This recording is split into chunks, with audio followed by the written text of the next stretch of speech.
जय हिंद। आज से हम शुरुआत करते हैं फिजिक्स का और समझते हैं कि फिजिक्स होता क्या है। इसको समझने में और पढ़ने में भी आपको काफ़ी दिक्कतें होती है। ज़्यादातर आप आर्ट्स को समझ लेते हैं लेकिन फिजिक्स और केमिस्ट्री को समझ नहीं पाते हैं और बायो तो कुछ कुछ समझ जाते हैं। तो हम शुरुआत करते हैं आज से फिजिक्स का। और ये जो क्लास है ये सभी एग्जामों के लिए होगा। ये सभी एग्जामों के इसलिए होगा क्योंकि ये सभी में बेनिफिट्स करेगा। वीडियो देखिए। अगर हम बात करते हैं फिजिक्स का, जैसा कि हमने आपको बताया कि ये सभी एग्जाम में काम करेगा। ऐसा नहीं कि स्पेशली ये दरोगा, पुलिस, चाहे किसी भी चीज़ के लिए, ऑल इंडिया सभी एग्जामों के लिए, चाहे वो बोर्ड एग्जाम हो, 9-10 का आप एग्जाम दे रहे हो या आप कंपटीशन का एग्जाम दे रहे हो, बीपीएससी, चाहे जो भी एग्जाम दीजिए, यूपीएससी, सभी में काम करेगा। तो हम सबसे पहले बात करते हैं भौतिक विज्ञान। इससे पहले हम अगर बात करते हैं भौतिक विज्ञान का कि सर ये भौतिक लगा हुआ है इसमें विज्ञान, तो कहीं ना कहीं इसका मतलब जो संबंध है वो किससे है? विज्ञान से। तो पहले हम समझते हैं कि विज्ञान क्या है। तो देखिए, अगर हम बात करते हैं विज्ञान का, तो जो विज्ञान है ये आप जानते हैं इसका अंग्रेजी क्या होता है? साइंस। तो अगर हम बात करते हैं कि विज्ञान शब्द का, जो विज्ञान शब्द है ये किस भाषा का शब्द है, तो खासकर जो साइंस है ये साइंस है लैटिन भाषा का शब्द। कभी कभी तो ऐसा एग्जाम में पूछ लिया जाता है कि साइंस किस भाषा से निकल कर आया है, तो लैटिन भाषा का ये शब्द है।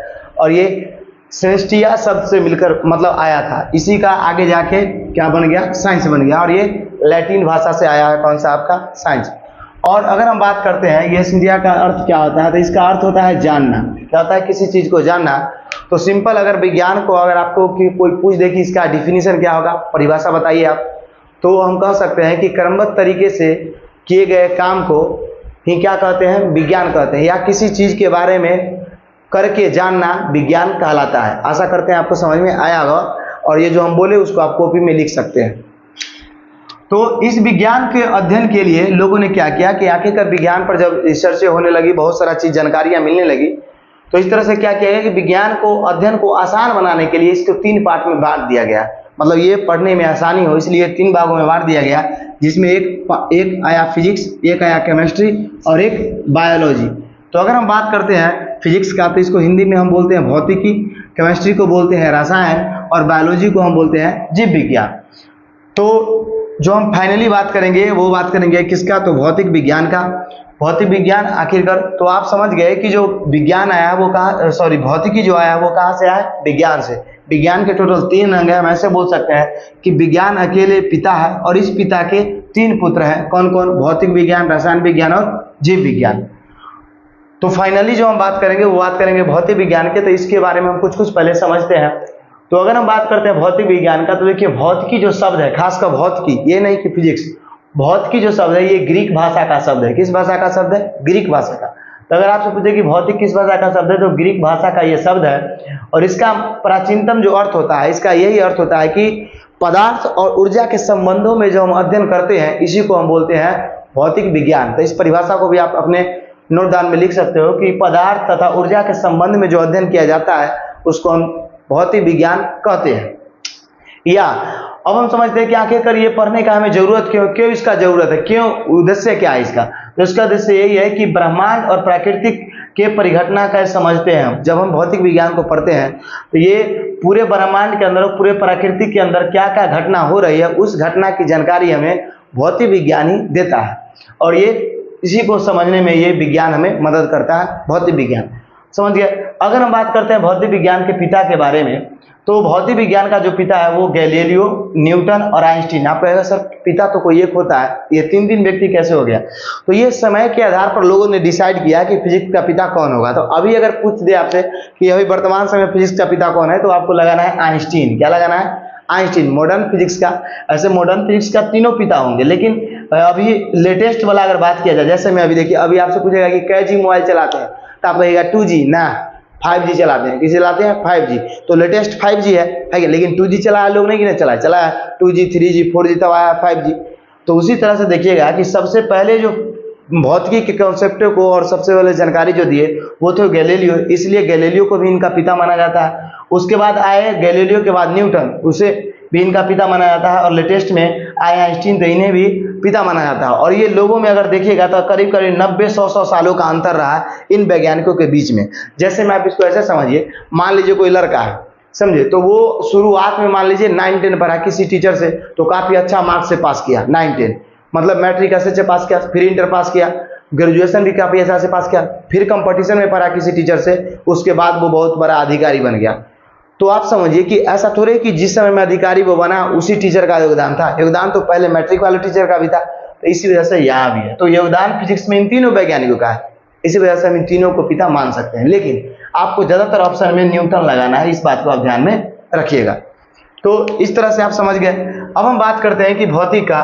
तो आप जानते हो कि पदार्थ तथा ऊर्जा के संबंध में जो अध्ययन किया जाता है उसी को हम क्या बोलते हैं, भौतिक विज्ञान बोलते हैं। ऊर्जा क्या होता है, तो देखिए कार्य करने की क्षमता को क्या बोलते हैं, हम ऊर्जा कहते हैं। और पदार्थ किसे कहते हैं, तो कोई वस्तु जो स्थान घेरे एवं जिसमें द्रव्यमान हो उसको क्या बोलेंगे, पदार्थ बोलेंगे। तो दुनिया की अधिकांश वस्तु स्थान घेरती है और उसमें द्रव्यमान होती है, इसलिए सभी वस्तु क्या होती है, पदार्थ होती है। और उस सभी वस्तु के अंदर कुछ ना कुछ क्षमताएं होती है। इसी दोनों को रिलेशन को क्या बोलते हैं, हम फिजिक्स बोलते हैं। समझ में आ गया। आगे अगर हम बात करते हैं तो समझिए, अब हम बात करते हैं फाइनली किसका, कि फिजिक्स के जो पहला चैप्टर होता है वो होता है मात्रक। क्या होता है, मात्रक और बीमा।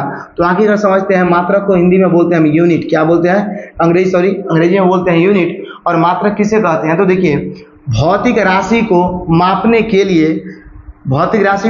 के लिए जिन मानकों की आवश्यकता होती है उसे मात्रक कहते हैं। मतलब भौतिक राशि को मापने के लिए जिन मापकों की आवश्यकता होती है उसे हम क्या बोलते हैं, मात्रक बोलते हैं। जैसे अगर हम बात करते हैं इस मात्रक को दर्शाएंगे कैसे, तो इसको दर्शाने के लिए दो तत्वों की जरूरत होती है, एक मात्रा की जिसे हम क्वांटिटी बोलते हैं और एक संख्यात्मक मान का। तो मात्रा किसे कहते हैं, आप समझो, आप इसको ऐसे समझिए, ये परिभाषा अगर समझ में नहीं आता समझिए, ये परिभाषा का मेन तोड़ दो है, एक मात्रा की जरूरत पड़ती है, एक संख्यात्मक मान का। आप समझिए कपड़ा लेने गए, क्या लेने गए, कपड़ा। तो कपड़ा का फिजिकली रूप है कि नहीं है, कपड़ा लंबा होता है, पतला होता है, आप उसको आंखों से देख पाते हैं। देखिए भौतिक क्या है, जिसको आप ज्ञानेंद्रिया से महसूस करते हैं उसी को हम भौतिक बोलते हैं। इस दुनिया के अंदर कपड़ा को महसूस करते हैं, उसके बाद अगर हम बात करें टाइम का, इन सभी चीज़ों को महसूस करते हैं, देखते हैं, तो ज्ञानेंद्रिया से जिसको इसको अनुभव किया जाए वो सभी भौतिक है। तो सपोज मानो आप कपड़ा लेने गए, बोल दिए एक काम करो 4 किलो कपड़ा दो, घबरा जाएगा दुकानदार, कहेगा कहाँ से आ गया है कि नहीं। अगर आप चावल लेने गए तो आप बोलिए 4 फीट नहीं तो 4 मीटर हमको चावल दो, एकदम पगला आ गया मेरे दुकान पे, है कि नहीं, वो घबरा जाएगा दुकानदार। तो ऐसा तो आप बोल नहीं सकते हैं। समय, अगर आपसे पूछा कोई समय कितना हो रहा था, आप बोलेगा 5 मीटर 6 सेंटीमीटर, फिर गुस्सा हो जाएगा। ऐसे में आप क्या कीजिएगा, तो इसी समस्या को सोल्व करने के लिए क्या बना है, मात्रक बना है। क्या बना है, मात्रक। इसी वजह से हम कपड़ा में जब भी यूज करते हैं तो मीटर सेंटीमीटर का यूज करते हैं, केजी वगैरह का यूज नहीं करते हैं। अगर हम चावल लेते हैं तो यहाँ पे हम केजी का यूज करते हैं। समय जब मापते हैं तो इसको हम सेकेंड में, मिनट में मापते हैं। कभी भी यहाँ पे हम दूसरे चीज नहीं लगाते हैं। जब हमारी बिजली बिल आती है तो हम ये नहीं कहते हैं कि हमारा बिजली जो है हुआ है 6 मीटर यूज हुआ है या 10 मीटर यूज हुआ है। बिजली बिल को हमेशा हम यूनिट में बोलते हैं कि इतना यूनिट यूज हुआ है या इतना किलोवाट यूज हुआ है। तो सभी के अलग अलग है। तो ये मापने के लिए जिन चीज़ों को जरूरत पड़ती है उसी को हम मात्रक बोलते हैं। और ये मात्रक को दो चीज़ों की आवश्यकता पड़ती है, एक मात्रा की और एक संख्यात्मक मान का। तो ये होता क्या है समझिए, क्वांटिटी की बात करते हैं तो दो चीज़ों को, जैसे में हम आपको बोले 20 kg, क्या बोले 20 kg। अब देखो ये 20 kg से कुछ पता चल रहा है, नहीं पता चल रहा है, लेकिन आप इसके पीछे लगा दो चावल, क्या लगा दो, चावल। तो जब आप चावल लगाओगे तो पता चल रहा है कि कोई व्यक्ति 20 किलो चावल लेने का बात कर रहा है। तो इसमें देखिए दो चीजें हैं। इस चावल को जब भी आप 20 kg, दुकानदार को बोलेगा 20 kg चावल दीजिए, तो दुकानदार तुरंत तौल के 20 kg दे देगा। तो वो समझा कैसे, दो चीजों से समझा। 20 ये क्या है, संख्यात्मक मान है, और kg क्या है, ये मात्रा को दर्शा रहा है। किसको दर्शा रहा है, मात्रा को। आप अगर मान लो आपको कपड़ा लेना है, आप बोले क्या, एक काम कीजिए हमको 150 मीटर कपड़ा दीजिए, हमको बहुत बड़का फराक सिलवाना है। तो 150 मीटर अगर आप बोल रहे हैं तो 150 क्या है, संख्यात्मक मान है, और मीटर क्या है, ये मात्रा है। यही होता है क्वांटिटी। तो जब कभी भी किसी भी जगह पर हमको किसी भी चीज की आवश्यकता पड़ता है तो हम वहां पे किसका यूज करते हैं, मात्रक का यूज करते हैं अपने दैनिक जीवन में। तो आप देखो यहाँ पे आप क्या खरीदे, 150 मीटर कपड़ा खरीदे हैं। तो आपको समझ में आ गया कि मात्रक दो चीजों का रूप है, एक मात्रा का और एक संख्यात्मक मान का, और ये दोनों को दोनों काफी जरूरी है। तो यहाँ समझिए भौतिक राशि को मापने के लिए, और भौतिक राशि कौन हो गया, तो हम आपको बताएं कि जो चीजें हम खरीद रहे हैं, बेच रहे हैं, जिसे हम छू रहे हैं। तो आप बताओ कपड़ा को आप छूओगे कि नहीं छूओगे, छूओगे बिल्कुल। उसके बाद अगर हम चावल की बात करें उसे भी टच कर सकते हैं, उसमें भी वजन होता है, भार होता है, तो भौतिक वाला चीज हुआ कि नहीं हुआ। समय की बात करते हैं तो समय भी जब हम देखते हैं तो उसके अंदर कुछ ना कुछ है। बिजली की अगर बात करते हैं, बिजली भी आती है, जो बिजली एक प्रकार का क्या ऊर्जा है, तो और ऊर्जा फिजिक्स में चर्चा है कि नहीं है, तो कहीं ना कहीं ये फिजिक्स के अंदर ही आता है, तो इसे भी हम मापेंगे। तो मापने के लिए हमें सिर्फ और सिर्फ दो ही चीज चाहिए, एक मात्रक और एक संख्यात्मक मान, और इसी दोनों चीज का हम यूज करके किसी भी चीज का हम मात्रक निकाल सकते हैं। तो आशा करते हैं आपको कि मात्रक समझ में आया होगा। अब ये मात्रक देखिए आगे क्या होता है, तो एक बार इसका स्क्रीनशॉट लीजिए, आगे हम आपसे बात करते हैं। चलिए हम समझते हैं आगे। देखिए अगर हम बात करते हैं तो जैसा कि आपको हम बताएं मात्रक, और दो मात्रक जो होते हैं वो दो तरह के होते हैं, एक होते हैं मूल मात्रक और एक होते हैं आपके व्युत्पन्न मात्रक। क्या होते हैं? व्युत्पन्न मात्रक। और एक तीसरी तरह का मात्रक भी आपको बुक में मिलता होगा, उसको हम बोलते हैं संपूरक मात्रक। तो वो भी हम समझेंगे कि क्या होता है। तो सबसे पहले अगर हम बात करते हैं मूल मात्रक की, तो मूल मात्रक क्या होता है? देखिए वे मात्रक जो स्वतंत्र हो, वैसे मात्रक जो स्वतंत्र हो, किसी और अन्य मात्रक की इसको जरूरतें नहीं हो। तो ऐसे आप क्या समझे? स्वतंत्र का मतलब उसको किसी और से जरूरत है ही नहीं। इसको ऐसे समझिए जैसे प्रकृति के अंदर हम मानव है, हम भोजन के लिए कहीं ना कहीं चीजों पर डिपेंडेंट होते हैं, जैसे में पेड़ पौधा पर या भोजन के लिए किसी न किसी चीज पर आश्रित होते हैं। लेकिन पौधा को आप देखिए वो स्वतंत्र है, मतलब वो पौधा के लिए किसी पर निर्भर नहीं, पौधा जो है अपना भोजन के लिए किसी पर निर्भर ही नहीं है। जहाँ पे है वहीं पे मस्त खा पी रहा है, उसको चार चीज चाहिए और चारों चीज प्रकृति से मिल रहा है। उसको चाहिए जल, उसका चाहिए सूर्य का प्रकाश, कार्बन डाइऑक्साइड, उसका क्लोरोफिल, और चारों चीज प्राकृतिक में है, इसलिए वो क्या है एकदम मस्ती से जी रहा है। तो उसी तरह का है मूल मात्रक। मूल मात्रक को किसी से कोई जरूरत नहीं है। तो अगर हम बात करते हैं मूल मात्रक की, तो वे मात्रक जो स्वतंत्र होते हैं अर्थात किसी दूसरे पर आश्रित या निर्भर, ये निर्भर बोल सकते हैं, क्या होते हैं? डिपेंड नहीं होते हैं, वो मूल मात्रक कहलाते हैं। इसी को हम अंग्रेजी में बोलते हैं फंडामेंटल यूनिट। क्या बोलते हैं? फंडामेंटल यूनिट बोलते हैं इसको अंग्रेजी में। अगर हम इसकी बात करते हैं तो देखिए इसकी अब टोटल संख्या जो है वो है 7। कितना है? 7। टोटल संख्या कितना है इसका? 7 है मूल मात्रकों का। जैसे में अगर हम बात करते हैं मूल मात्रक की, तो सबसे पहले हम लेते हैं लंबाई, उसके बाद द्रव्यमान, उसके बाद समय। तो ये हम 3 एग्जाम्पल के लिए लिए हैं। अगर लंबाई की हम बात करते हैं तो लंबाई के मापने में हर हमेशा हम मीटर का यूज करते हैं और किसी भी चीज़ का यूज नहीं करते हैं लंबाई को मापने में। आप सर फुट वगैरह भी बोलते हैं, तो वो एक अलग चीज़ है, वो हम आपको आगे समझाएंगे। लंबाई और द्रव्यमान की बात करते हैं तो हमेशा हम किलोग्राम का उपयोग करते हैं मापने में। उसके बाद अगर हम समय की बात करते हैं तो समय के मापने के लिए हम हमेशा सेकेंड का यूज करते हैं। देखो ये सब छोटा छोटा यूनिट है जिसका हम प्रयोग करते हैं इनको मापने में, और बाकी चीज़ें भी हैं, क्योंकि हम यहाँ तो 3 ही बताए, लेकिन इसकी टोटल संख्या कितनी है? 7 है। तो अगर 7 है तो कौन कौन है? तो देखिए यहाँ पे जो फंडामेंटल यूनिट है ये आपको देखने को मिलेगा कितना? 7। जैसे में पहला आपका हो गया लंबाई, दूसरा हो गया द्रव्यमान। किसी भी चीज़ की अगर आप तैयारी करते हैं, अगर क्लास 9, 10 किसी भी क्लास में आप हैं, साइंस की जानकारी रखते हैं, तो ये फंडामेंटल यूनिट को आपके दिल और दिमाग में होना चाहिए। कभी भी कोई पूछ दे तो पूरे एकदम बोल दीजिए। जैसे गिन अगर आपसे कोई बच्चा से पूछ रहा है 1 से लेकर 10 तक काउंट करो, 1 2 3 4 5 6 7 8 9 10, बोल दिया, खत्म। तो उसी तरह आप भी अगर फिजिक्स पढ़ते हैं तो इसको एकदम मुँह पर रखिए। कोई पूछ दिया तुरंत आप सातों के सातों बोल दीजिए, सबका सिंबल और मात्रक सब बोल दीजिए, तब जाके लगेगा कि आप में दम है। तो ये आपको याद होना चाहिए। तो लंबाई की अगर हम बात करते हैं तो लंबाई को अंग्रेजी में लेंथ बोलते हैं। इसका ऐसा ही मात्रक होता है मीटर। अभी जस्ट हम बताएं कि लंबाई का ऐसा मात्रक क्या होता है? मीटर। और लंबाई को अगर सिर्फ मीटर है तो इसको और कोई चीज़ का जरूरत नहीं है मापने के लिए, सिर्फ मीटर से मापा जाएगा।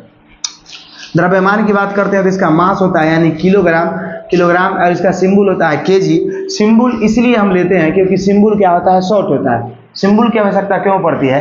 अगर इतना बड़ा चीज़ अगर हम लिखने लगे हर जगह फिक्स के न्यूमेरिकल बनाते समय में, जैसे मैं आपको हम बोल देंगे कि कोई व्यक्ति 10 केजी चावल लिया, तो वहाँ पे लिखिएगा 10 किलोग्राम, टाइम लगेगा ही नहीं लगेगा। तो इस टाइम को खपत करने के लिए सिंबल का हम यूज करते हैं। समझ में आ गया? तो अगर हम बात करते हैं द्रव्यमान का तो किलोग्राम, केजी। उसके बाद अगर समय की बात करते हैं तो समय का टाइम होता है अंग्रेजी, लेकिन इसको क्या होता है? सेकेंड। ऐसा ही मात्रा को इसको एस से दर्शाते हैं, ये स्मॉल एस है।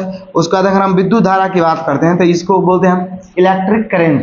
क्या बोलते हैं? Electric current. इसका होता है एम्पियर, इसको हम कैपिटल ए से सूचित करते हैं। तापमान की बात करते हैं तो तापमान आपका टेम्परेचर होता है, इसका ऐसा ही मात्रा केल्विन होता है, इसे हम कैसे मापते हैं। ज्योति तीव्रता की बात करते हैं तो इसका लुमिनियस, देखिए ज्योति तीव्रता लुमिनियस इंटेंसिटी, इसका कैंडेला होता है CD। और पदार्थ की मात्रा की बात करते हैं तो अमाउंट ऑफ मैटर, यानी इसका मूल होता है मोल। अब देखिए क्या होता है, ये जितने भी मात्रक हैं ये सातों के सातों मात्रक ये अपने आप में आज़ाद है।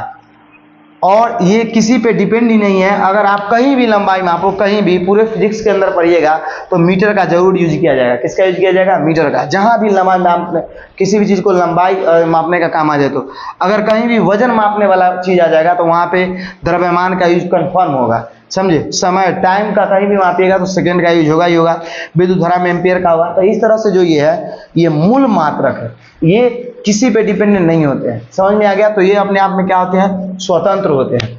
और इसकी संख्या को टोटल कितनी होती है? 7। और ये सातों कौन कौन है वो आप जान गए।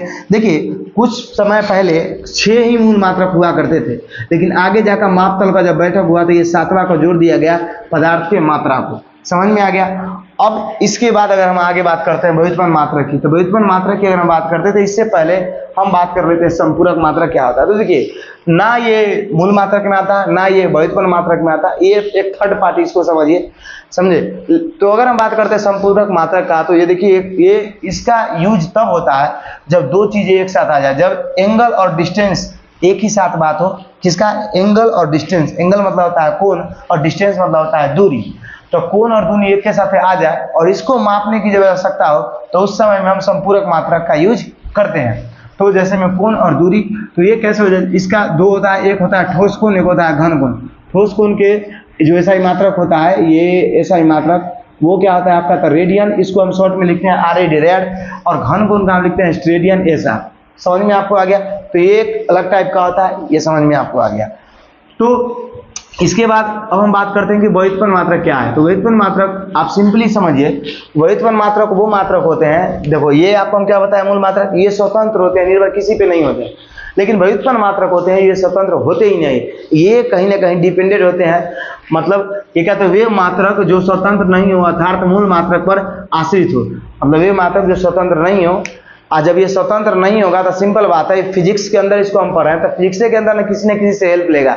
तो हेल्प किसी से नहीं लेता है, ये पूरा का पूरा हेल्प लेता है किससे? तो ये मूल मात्रक से, ये इससे पूरा हेल्प ले लेता है। तो जो मूल मात्रक से हेल्प लेता है इसी को हम क्या बोलते हैं? व्युत्पन्न मात्रक। तो वे मात्रक जो स्वतंत्र नहीं हो, अर्थात मूल मात्रक पर आश्रित हो, उसे ही क्या बोलते हैं? व्युत्पन्न मात्रक बोलते हैं। इसको अंग्रेजी में बोलते हैं ड्राइव्ड यूनिट। क्या बोलते हैं? Derived unit. अंग्रेजी भी आप याद रखिए, ड्राइव यूनिट बोलते हैं। अब इसकी संख्या की बात करते हैं तो ऐसे में एक्चुअल में 22-23 इंपॉर्टेंट होता है एग्जाम के लिए, लेकिन इसकी संख्या अधिक से अधिक हो सकता है। ये फिक्स का कोई रूल नहीं कि इतना ही सेपरेट है, इतना ही होगा। जितने खोजे होंगे उतना बढ़ता चला जाएगा। समझ में आ गया? क्योंकि इसकी सहायता से, जैसे मैं कुछ एग्जाम्पल हम आपको बताते हैं। देखो यहाँ पे क्या है आपका? चाल है। क्या है? चाल। तो चाल क्या होता है? जब हम ऐसे चल रहे हैं तो ये चाल है। अगर हम बात करते हैं वेग का, तो देखिए ये सब हम आपको आगे टॉपिक में बताएंगे, चाल वेग में क्या अंतर है। तो अभी तो चैप्टर में मजा आ ही नहीं सकता क्योंकि अभी शुरुआत हुआ है। ये चैप्टर में जब हम पढ़ेंगे गति, मोशन पढ़ेंगे तब बहुत मजा आएगा। इसी के बाद हम मोशन पढ़ने वाले हैं। तो अगर हम बात करते हैं चाल, तो चाल क्या होता है? मीटर प्रति सेकंड। वेग क्या होता है? इसका ऐसे मतलब मीटर प्रति सेकंड। त्वरण होता है मीटर प्रति सेकंड स्क्वायर। बल होता है किलोग्राम मीटर प्रति सेकंड स्क्वायर। कार्य होता है जूल, जिसका होता है किलोग्राम मीटर स्क्वायर प्रति सेकंड स्क्वायर। तो इसको भैया हम कैसे याद करेंगे? तो ये सिंपल है, इसको ये आखिरकार व्युत्पन्न मात्रक कैसे हो गया? तो आप देखो इसके अंदर की हम बात करेंगे तो यहाँ देखिए ये मूल मात्रक है, ये सातों के सातों क्या है? मूल मात्रक। तो मूल मात्रक है तो लंबाई का क्या है? मीटर। तो मीटर की अगर हम बात करते हैं तो वेग का यहाँ पे देखिए ये मीटर लिया गया है और ये सेकेंड लिया गया है। तो आप देखो मूल मात्रक से क्या लिया गया? एक मीटर ले लिया गया और एक सेकेंड ले लिया गया, और ये क्या बन गया? व्युत्पन्न मात्रक कौन? वेग बन गया। समझ में आया? तो आप बताओ कि यहाँ से हेल्प लिया गया कि नहीं लिया गया है? तो कहीं ना कहीं ये जो व्युत्पन्न मात्रक है ये किस पे निर्भर है? मूल मात्रक पे। उसी तरह वेग में भी मीटर प्रति सेकंड है, तो मीटर यहाँ कहाँ से लिया गया? मूल मात्रक के लंबाई से लिया गया है। उसका सेकंड मूल मात्रक के समय से लिया गया, मीटर पर सेकंड। त्वरण की अगर हम बात करते हैं तो त्वरण में आप देखिए, त्वरण की बात करते हैं तो त्वरण में क्या है? मीटर प्रति सेकंड स्क्वायर। तो मीटर भी यहाँ से लिया गया है एक बार, और समय लिया गया है क्या बार? 2 बार। तो फिर मूल मात्रक से त्वरण नहीं बना है। अगर हम बात करते हैं बल का, तो बल में देखिए ये तीनों लिया गया है, किलोग्राम मीटर और सेकंड स्क्वायर। किलोग्राम कहाँ से ले गया? द्रव्यमान का। उसके बाद हम किसकी बात करते हैं? मीटर का। तो ये लिया गया मूल मात्रक है किससे? लंबाई से। सेकंड की बात करते हैं तो किससे लिया गया? सेकंड स्क्वायर से। तो यहाँ से हेल्प लिया गया। उसी तरह से कार्य की बात करते हैं तो kilogram metre square second square, इसी तरह से। तो हम यह कह सकते हैं कि सर पूरा का पूरा जो व्युत्पन्न मात्रक है वो पूरा का पूरा किस पर डिपेंड है? तो मूल मात्रक। तो हम बोल सकते हैं कि derived unit depended on only for कौन, फंडामेंटल यूनिट, मतलब पूरा का पूरा जो ये ड्राइव्ड यूनिट होगा, व्युत्पन्न मात्रक होगा, वो किस पर आश्रित होगा, तो मूल मात्रक पर। आशा करते हैं आपको इतना तक समझ में आ गया। आप एक बार इसका स्क्रीनशॉट ले लीजिए। तो यहाँ तक आपने पढ़ लिया। इससे आगे हम नेक्स्ट क्लास में बात करेंगे, एक क्लास और इसका लगेगा, उसके बाद हम गति मोशन से स्टार्ट करेंगे। वहाँ से प्रश्न काफ़ी अच्छे अच्छे आते हैं, वहाँ से हम आपको काफ़ी अच्छे तरीक़ा से समझाएंगे। बाकी आपको ये क्लास अभी तक कैसा लगा ये आप हमको ज़रूर बताइएगा। चलिए अब हम आपसे मिलते हैं अगले वीडियो में, तब तक के लिए जय हिंद, जय भारत।